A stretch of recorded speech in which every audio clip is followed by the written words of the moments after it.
আমরা স্বৈরাচার শেখ হাসিনার আমলে দেখেছি বাংলাদেশের চাটুকার দল, তেলবাজ দল কিভাবে শেখ হাসিনাকে স্বৈরাচারী হয়ে উঠতে সাহায্য করেছে। ও একটা ভুল কাজ করছে বা অন্যায় কাজ করছে। এখন আমাদের উচিত কী ছিল? আমাদের মিডিয়া সম্প্রদায়ের উচিত কী ছিল? প্রশাসনের এবং যারা আছে নেতাখাতা এদের উচিত কী ছিল? তার সমালোচনা করা, এটা সংশোধন করে দেওয়া। না, উল্টো তাকে বাহবা, আপা আপা, হ্যান ত্যান, ম্যাডাম, এইগুলো বলে বলে তাকে উৎসাহিত করেছে, তাকে অন্যায় কাজে আরও ঠেলে দিয়েছে। ঠিক একইভাবে একই পথে চলছে এই আমাদের বর্তমান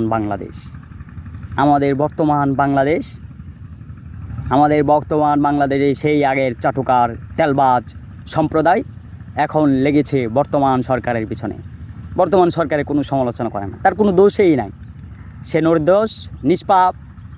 সে যা করে তাই হলো যে মধু আর রসগোল্লা।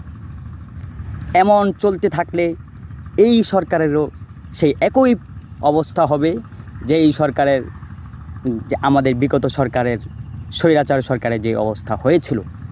একজন অন্যায় করলে তার সমালোচনা করতে হবে, তার সেই অন্যায়টা সংশোধন করে দিতে হবে, এরপরে তাকে আগে বাড়ান আপনি।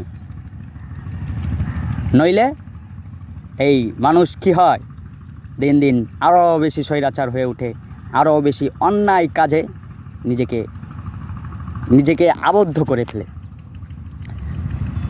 এর জন্য আমাদের দরকার সমালোচনার যোগ্যতা, এবং আমাদের অদরকার বা আমাদের থেকে বিতাড়িত করতে হবে চাটুকার এবং তেলবাজদের স্বভাব। তাহলে আমাদের সোনার বাংলাদেশ আক্ষরিক অর্থেই সোনার বাংলাদেশ হয়ে উঠবে। নইলে 1000 বছরেও সম্ভব না। ওই শুধু সাহিত্যে, কবিতায় আর গদ্যে পদ্যেই আমরা বলে যাব সোনার বাংলাদেশ। প্রকৃতপক্ষে হয়ে যাবে চাটুকারের বাংলাদেশ, তেলবাজের বাংলাদেশ, অন্যায়ের বাংলাদেশ, দুর্নীতিগ্রস্তদের বাংলাদেশ, খারাপ লোকদের দেশ। সোনার বাংলাদেশ আর হয়ে উঠবে না।